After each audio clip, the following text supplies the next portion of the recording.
जय श्री राम। आज हमारे पाठ का 91वां दिन है। इस पाठ में हम श्री रामचरितमानस के सप्तम सोपान उत्तरकांड का पाठ कर रहे हैं। श्री रामचरितमानस की बाकी वीडियोस की प्लेलिस्ट का लिंक आपको डिस्क्रिप्शन बॉक्स में मिल जाएगा। तो आइए शुरू करते हैं। श्री गणेशाय नमः। श्री जानकी वल्लभो विजयते। श्री रामचरितमानस सप्तम सोपान उत्तरकांड। मोर के कंठ की आभा के समान हरिताभ नीलवर्ण, देवताओं में श्रेष्ठ ब्राह्मण भृगु जी के चरण कमल के चिन्ह से सुशोभित, शोभा से पूर्ण, पीतांबरधारी, कमल नेत्र, सदा परम प्रसन्न, हाथों में बाण और धनुष धारण किए हुए, वानर समूह से युक्त, भाई लक्ष्मण जी से सेवित, स्तुति किए जाने योग्य श्री जानकी जी के पति, रघुकुल श्रेष्ठ, पुष्पक विमान पर सवार श्री रामचंद्र जी को मैं निरंतर नमस्कार करता हूँ। कौशलपुरी के स्वामी श्री रामचंद्र जी के सुंदर और कोमल दोनों चरण कमल ब्रह्मा जी और शिव जी के द्वारा वंदित हैं। श्री जानकी जी के कर कमलों से दुलराए हुए हैं और चिंतन करने वाले के मन रूपी भौरे के नित्य संगी हैं। अर्थात चिंतन करने वालों का मन रूपी भ्रमर सदा उन चरण कमलों में बसा रहता है। कुंद के फूल, चंद्रमा और शंख के समान सुंदर गौरवर्ण जगत जननी श्री पार्वती जी के पति, वांछित फल के देने वाले, दुखियों पर सदा दया करने वाले, सुंदर कमल के समान नेत्र वाले, कामदेव से छुड़ाने वाले, कल्याणकारी श्री शंकर जी को मैं नमस्कार करता हूँ। श्री राम जी के लौटने की अवधि का एक ही दिन बाकी रह गया, अतएव नगर के लोग बहुत आतुर अधीर हो रहे हैं। राम के वियोग में दुबले हुए स्त्री पुरुष जहां तहां सोच विचार कर रहे हैं कि क्या बात है, श्री राम जी क्यों नहीं आए। इतने में ही सब सुंदर शकुन होने लगे और सबके मन प्रसन्न हो गए। नगर भी चारों ओर से रमणीक हो गया, मानो ये सब के सब चिन्ह प्रभु के शुभ आगमन को जना रहे हैं। कौशल्या आदि सब माताओं के मन में ऐसा आनंद हो रहा है जैसे अभी कोई कहना ही चाहता है कि सीता जी और लक्ष्मण जी सहित प्रभु श्री रामचंद्र जी आ गए। भरत जी की दाहिनी आंख और दाहिनी भुजा बार बार फड़क रही है। इसे शुभ शकुन जानकर उनके मन में अत्यंत हर्ष हुआ और वे विचार करने लगे, प्राणों की आधार रूप अवधि का एक ही दिन शेष रह गया। यह सोचते ही भरत जी के मन में अपार दुख हुआ। क्या कारण हुआ कि नाथ नहीं आए? प्रभु ने कुटिल जानकर मुझे कहीं भुला तो नहीं दिया? आहा, लक्ष्मण बड़े धन्य एवं बड़भागी हैं जो श्री रामचंद्र जी के चरणारविंद के प्रेमी हैं, अर्थात उनसे अलग नहीं हुए। मुझे तो प्रभु ने कपटी और कुटिल पहचान लिया, इसी से नाथ ने मुझे साथ नहीं लिया। बात भी ठीक ही है, क्योंकि यदि प्रभु मेरी करनी पर ध्यान दें तो 100 करोड़ असंख्य कल्पों तक भी मेरा निस्तार छुटकारा नहीं हो सकता। परंतु आशा इतनी ही है कि प्रभु सेवक का अवगुण कभी नहीं मानते। वे दीन बंधु हैं और अत्यंत ही कोमल स्वभाव के हैं।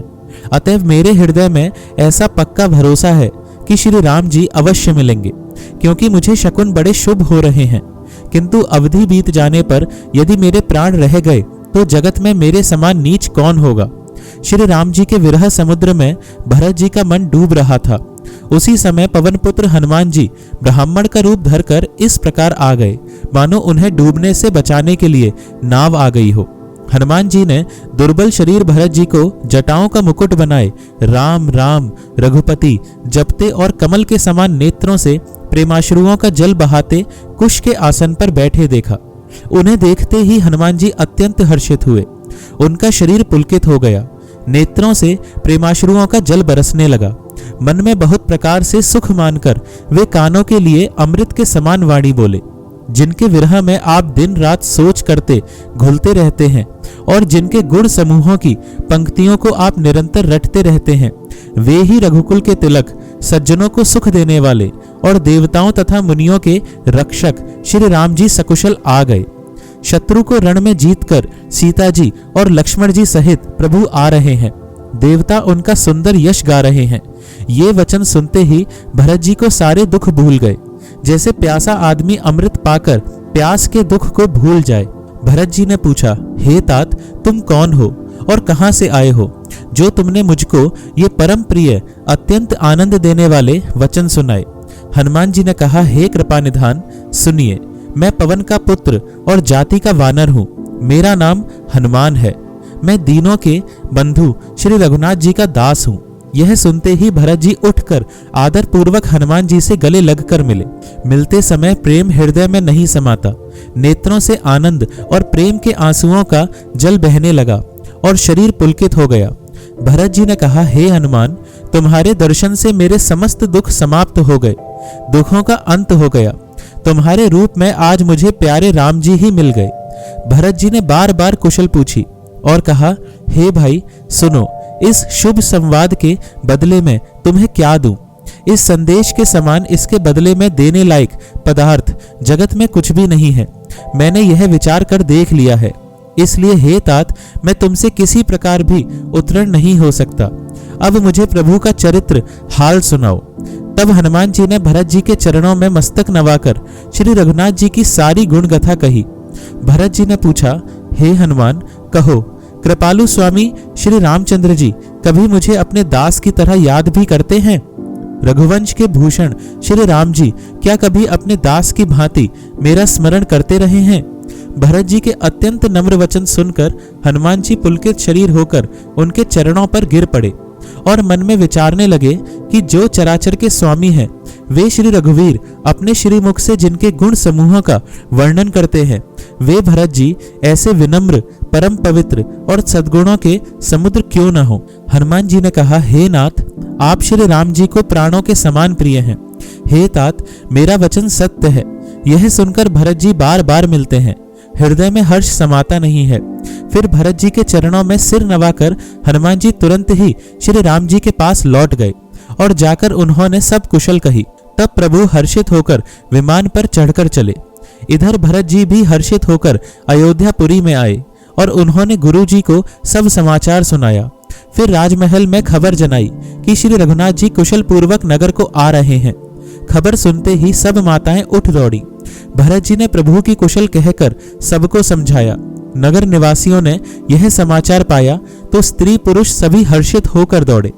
श्री राम जी के स्वागत के लिए दही, दूब, गोरोचन, फल, फूल और मंगल के मूल, नवीन तुलसी दल आदि वस्तुएं सोने के थालों में भर भर कर हथनी की सी चाल वाली सौभाग्यवती स्त्रियां उन्हें लेकर गाती हुई चली। जो जैसे हैं, जहां जिस दशा में हैं, वे वैसे ही वहीं से उसी दशा में उठ दौड़ते हैं। देर हो जाने के डर से बालकों और बूढ़ों को कोई साथ नहीं लेता। एक दूसरे से पूछते हैं, भाई तुमने दयालु श्री रघुनाथ जी को देखा है?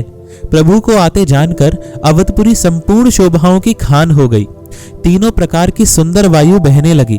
सरयू जी अति निर्मल जल वाली हो गईं, अर्थात सरयू जी का जल अत्यंत निर्मल हो गया। गुरु वशिष्ठ जी, कुटुंबी, छोटे भाई शत्रुघ्न तथा ब्राह्मणों के समूह के साथ हर्षित होकर भरत जी अत्यंत प्रेमपूर्ण मन से कृपाधाम श्री राम जी के सामने अर्थात उनकी अगवानी के लिए चले।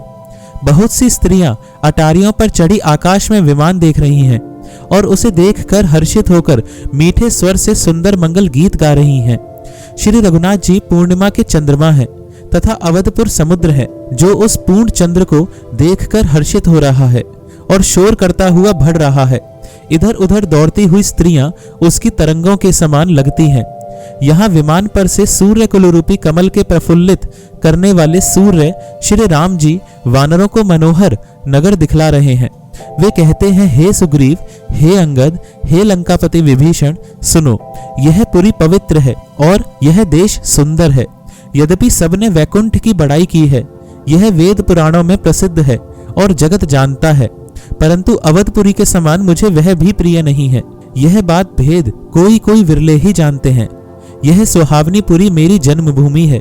इसके उत्तर दिशा में जीवों को पवित्र करने वाली सरयू नदी बहती है, जिसमें स्नान करने से मनुष्य बिना ही परिश्रम मेरे समीप निवास सामीप्य मुक्ति पा जाते हैं। यहाँ के निवासी मुझे बहुत ही प्रिय हैं। यह पुरी सुख की राशि और मेरे परम धाम को देने वाली है। प्रभु की वाणी सुनकर सब वानर हर्षित हुए और कहने लगे कि जिस अवध की स्वयं श्री राम जी ने बड़ाई की, वह अवश्य ही धन्य है। कृपा सागर भगवान श्री रामचंद्र जी ने सब लोगों को आते देखा तो प्रभु ने विमान को नगर के समीप उतरने की प्रेरणा की। तब वह पृथ्वी पर उतरा। विमान से उतरकर प्रभु ने पुष्पक विमान से कहा कि तुम अब कुबेर के पास जाओ। श्री राम जी की प्रेरणा से वह चला। उसे अपने स्वामी के पास जाने का हर्ष है और प्रभु श्री रामचंद्र जी से अलग होने का अत्यंत दुख भी। भरत जी के साथ सब लोग आए। श्री रघुवीर के वियोग से सबके शरीर दुबले हो रहे हैं। प्रभु ने वामदेव, वशिष्ठ आदि मुनि श्रेष्ठों को देखा तो उन्होंने धनुष बाण पृथ्वी पर रखकर छोटे भाई लक्ष्मण जी सहित दौड़कर गुरु जी के चरण कमल पकड़ लिए। उनके रोम रोम अत्यंत पुलकित हो रहे हैं। मुनिराज वशिष्ठ जी ने उठाकर उन्हें गले लगाकर कुशल पूछी। प्रभु ने कहा, आप ही की दया में हमारी कुशल है। धर्म की धुरी धारण करने वाले रघुकुल के स्वामी श्री राम जी ने सब ब्राह्मणों से मिलकर उन्हें मस्तक नवाया। फिर भरत जी ने प्रभु के वे चरण कमल पकड़े जिन्हें देवता, मुनि, शंकर जी और ब्रह्मा जी भी नमस्कार करते हैं। भरत जी पृथ्वी पर पड़े हैं, उठाए उठते नहीं। तब कृपा सिंधु श्री राम जी ने उन्हें जबरदस्ती उठाकर हृदय से लगा लिया। उनके सांवले शरीर पर रोए खड़े हो गए। नवीन कमल के समान नेत्रों में प्रेमाश्रुओं के जल की बाढ़ आ गई। कमल के समान नेत्रों से जल बह रहा है। सुंदर शरीर में पुलकावली अत्यंत शोभा दे रही है। त्रिलोकी के स्वामी प्रभु श्री राम जी छोटे भाई भरत जी को अत्यंत प्रेम से हृदय से लगाकर मिले। भाई से मिलते समय प्रभु जैसे शोभित हो रहे हैं उसकी उपमा मुझसे कही नहीं जाती। मानो प्रेम और श्रृंगार शरीर धारण करके मिले और श्रेष्ठ शोभा को प्राप्त हुए। कृपा निधान श्री राम जी भरत जी से कुशल पूछते हैं, परंतु आनंदवश भरत जी के मुख से वचन शीघ्र नहीं निकलते। शिवजी ने कहा, हे पार्वती सुनो, वह सुख जो उस समय भरत जी को मिल रहा था वचन और मन से परे है। उसे वही जानता है जो उसे पाता है।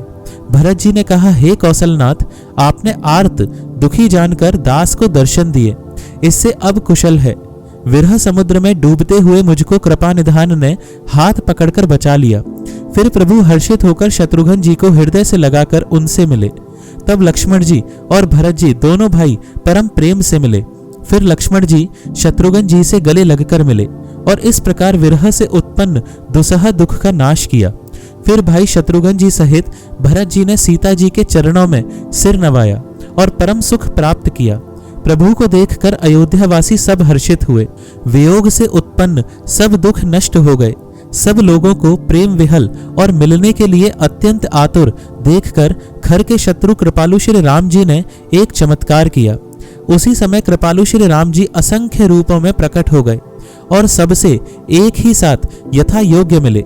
श्री रघुवीर ने कृपा की दृष्टि से देखकर सब नर नारियों को शोक से रहित कर दिया। भगवान क्षण मात्र में सबसे मिल लिए। हे उमा, यह रहस्य किसी ने नहीं जाना। इस प्रकार शील और गुणों के धाम श्री राम जी सबको सुखी करके आगे बढ़े। कौशल्या आदि माताएं ऐसे दौड़ी मानो नई ब्याई हुई गौएं अपने बछड़ों को देखकर दौड़ी हों।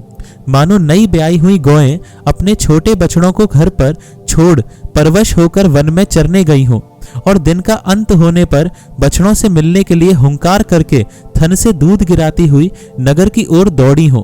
प्रभु ने अत्यंत प्रेम से सब माताओं से मिलकर उनसे बहुत प्रकार के कोमल वचन कहे। वियोग से उत्पन्न भयानक विपत्ति दूर हो गई और सबने भगवान से मिलकर और उनके वचन सुनकर अगणित सुख और हर्ष प्राप्त किए। सुमित्रा जी अपने पुत्र लक्ष्मण जी की श्री राम जी के चरणों में प्रीति जानकर उनसे मिली। श्री राम जी से मिलते समय कैकेयी जी हृदय में बहुत सकुचाई। लक्ष्मण जी भी सब माताओं से मिलकर और आशीर्वाद पाकर हर्षित हुए। वे कैकेयी जी से बार बार मिले, परंतु उनके मन का शोभ रोष नहीं जाता। जानकी जी सब सासुओं से मिली और उनके चरणों में लगकर उन्हें अत्यंत हर्ष हुआ। सासुएं कुशल पूछकर आशीष दे रही हैं कि तुम्हारा सुहाग अचल हो। सब माताएं श्री रघुनाथ जी का कमल सा मुखड़ा देख रही हैं। नेत्रों से प्रेम के आंसू उमड़ आते हैं, परंतु मंगल का समय जानकर वे आंसुओं के जल को नेत्रों में ही रोक रखती हैं। सोने के थाल से आरती उतारती हैं और बार बार प्रभु के श्री अंगों की ओर देखती हैं। आज बस इतना ही पाठ। आइए थोड़ा नाम जप करते हैं।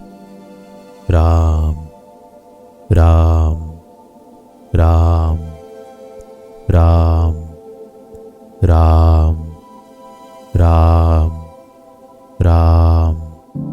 राम राम राम राम राम राम राम राम राम राम। जय श्री राम।